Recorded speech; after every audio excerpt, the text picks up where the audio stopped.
Hello students, today's క్లాస్లో calculus method గురించి explain చేసుకుందాం. సో క్వశ్చన్ వచ్చేసి determine the values of u1, u2, u3. So has to maximize the subjected to u1 plus u2 plus u3 equals to 10 and u1, u2, u3 greater than or equals to 0 అని question ఇచ్చారు. So next solution start చేద్దాం. ఇక్కడ మనకి 3 variables ఉన్నాయి కాబట్టి so మనం stage 1, stage 2, stage 3 అని చెప్పి తీసుకుంటాం. సో ఫస్ట్ 3 వేరియబుల్స్ ఉన్నాయి. సో 3 బిగ్గెస్ట్ కాబట్టి ఫస్ట్ మనం స్టేజ్ 3 తీసుకోవాలి. Stage 3 equals to S3 equals to u1 plus u2 plus u3 equals to 10. This is the first equation. So next stage 2 తీసుకుంటాం. S2 equals to stage 2 తీసుకున్నప్పుడు ఇవన్నీ మనకి u1 plus u2 equals to ఈ S3 అనేది అటు side వెళ్ళి S3 minus u3 అయింది. So ఒకసారి చూడండి, u1 plus u2 that equals to S3 minus u3. This is the second equation. Stage 1 S1 equals to u1 that equals to S2 minus u2. ఇది third equation. So next objective function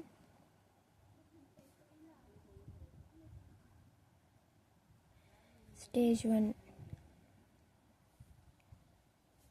1లో f of S1 equals to maximum of u1 that equals to maximum of u1 అంటే మనకి ఇక్కడ ఏం తీసుకున్నాం, S1కి వచ్చేసి S2 minus u2 కదా, S2 minus u2.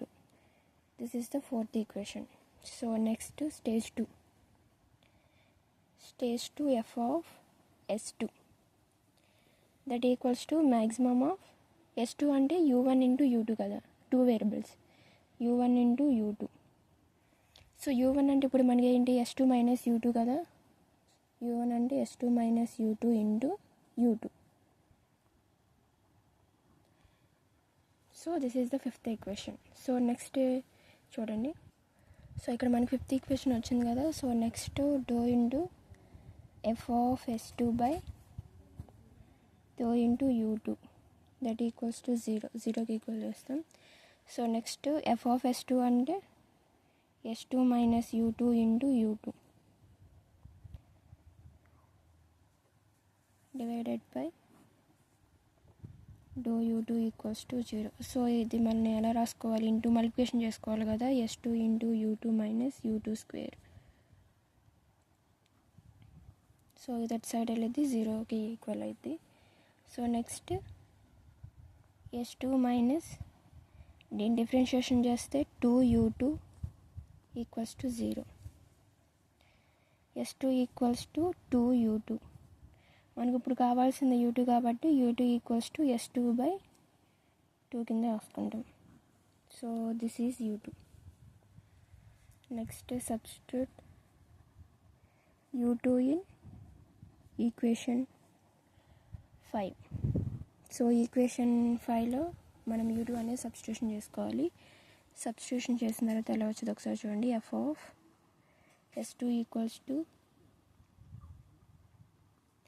మనకి equation multiplication చేస్తే ఇదే కదా, S2 into u2 minus u2 square. u2 అంటే S2 by 2 minus S2 by 2 into whole square that equals to S2 square by 2 minus S2 square by 4.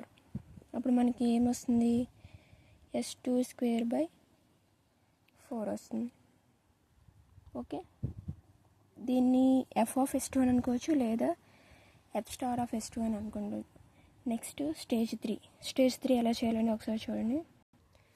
So stage 3 వచ్చేసి f of S3 same ఇందాక process. Stage 1, stage 2 ఎలా అయితే చేసామో stage 3 కూడా అంతే. దీనికి ఇందాక స్టేజ్ 2 అయితే u1 u2 వచ్చింది కదా.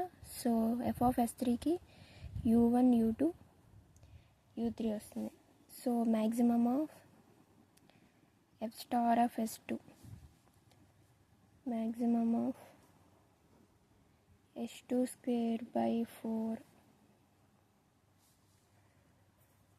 ఇంటూ u3 కదా, u3 రాస్తాం. u1 u2 అంటే ఇందాక మనకి ఫైండ్ అవుట్ చేసాం కదా, s2 స్క్వేర్ బై 4 అని ఆన్సర్ వచ్చింది. సో ఇది ఇలా రాసుకున్నాం ఎక్స్పాండ్ చేసి ఫ్రమ్ ఈక్వేషన్ 2. సో ఈక్వేషన్ 2 నుంచి s2 equals to s3 minus u3.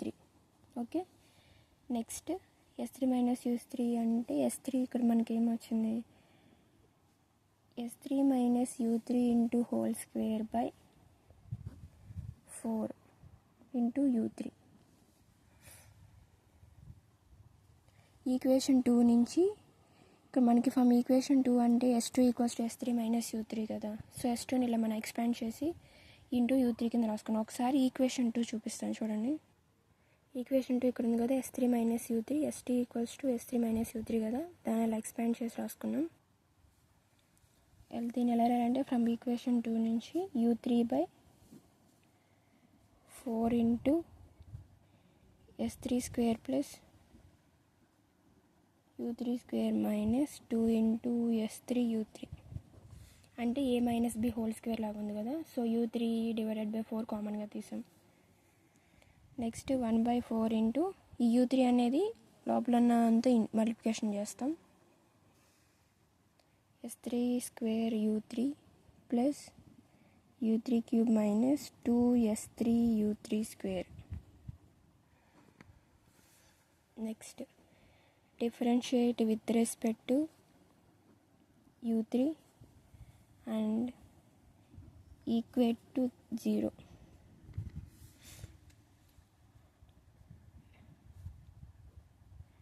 s3 square plus differentiation చేస్తే 3u3 square minus 4 into s3 u3 that equals to 0. ఈ డివైడెడ్ అనేది 0కి ఈక్వల్ అయ్యి 0 అయిపోతుంది కదా. సో నెక్స్ట్ ఇవి తీసుకుంటాం, s3 square minus 3u3 square minus 4 into s3 u3 that equals to 0. So దీన్ని ఎలా ఎక్స్పాండ్ చేసి రాస్తున్నాను చూడండి. s3 స్క్వేర్ మైనస్ ఈ 4s3 u3 ఉంది కదా, దీన్ని s3 u3 minus 3s3 u3 plus 3u3 square. ఈ 4s3 u3ని నేను ఇలా ఎక్స్పాండ్ చేసి రాశాను. సో s3 అనేది కామన్ తీస్తే s3 minus u3 minus 3u3 common తీస్తాం ఇక్కడ. అప్పుడు s3 మైనస్ u3 వస్తుంది equals to 0. s3 minus u3 into s3 minus 3u3 equals to 0. ఇప్పుడు మనకి s3 minus u3 equals to 0 చేస్తాం. And next s3 minus 3u3 equals to 0. s3 equals to u3 and here s3 equals to 3u3. ఇప్పుడు మనకి u3 equals to s3/3 వస్తుంది, ఇక్కడ ఒక value వస్తుంది. So ఇది s3 ఈక్వల్స్ టు u3 అనేది మనకి ఈక్వల్ అవ్వదు కాబట్టి సో ఇది తీసుకోము. సో ఇది తీసుకుంటే ఇది చూసుకుంటే from equation 1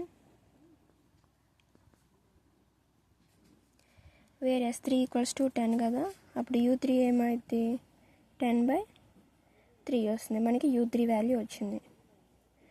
next s2 equals to s3 minus u3 value మనకి వచ్చింది కాబట్టి నెక్స్ట్ మనం u1 వాల్యూ u2 వాల్యూస్ కూడా ఫైండ్ అవుట్ చేయాలి కాబట్టి equation s2 equals to s3 minus u3 రాసుకున్నాం. దీని నుంచి s3 అంటే 10 మైనస్ u3 అంటే 10/3,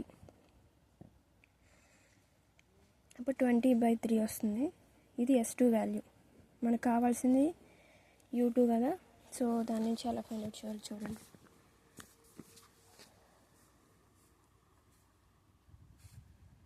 ఇందాక మనకి u2 వచ్చింది కదా, u2 ఏమొచ్చింది, s2/2 వచ్చింది. ఇప్పుడు మనకి s2 ఆల్రెడీ మనం ఇప్పుడు ఫైండ్ అవుట్ చేసాం కదా, s2 వాల్యూ ఏమొచ్చింది 20/3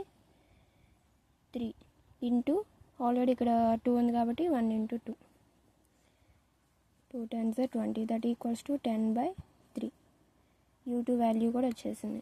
సో ఇంకా మనం ఏం ఫైండ్ అవుట్ చేయాలి, u3 u2 వాల్యూస్ వచ్చినాయి. నెక్స్ట్ మనకు కావాల్సిన u1 value. So s1 equals to s2 minus u2 that equals to s2 అంటే 20/3 మైనస్ 10/3. అప్పుడు మనకు ఆన్సర్ ఏమొస్తుంది, 10/3 వస్తుంది. s1 అంటే u1 అనే కదా అర్థం. Okay, so u1 equals to 10/3, u2 equals to 10/3 and u3 equals to 10/3. మనకి అడిగింది u1 u2 u3 వాల్యూసే కనుక్కోమన్నారు. ఓకే, మనకి అలా కాకుండా క్వశ్చన్లో ఇక్కడ u1 u2 u3 కాకుండా u1 into u2 into u3 చేస్తే ఆ u1 u2 u3 వాల్యూస్ వచ్చాయి కదా, వాటిని మనం మల్టిప్లికేషన్ చేయాలి. ఇక్కడ జస్ట్ మనకి u1 u2 u3 అని అడిగారు. సో మల్టిప్లికేషన్ ఏం చేయకుండా డైరెక్ట్గా వాల్యూస్ రాసుకుంటే సరిపోతుంది. Okay, thank you.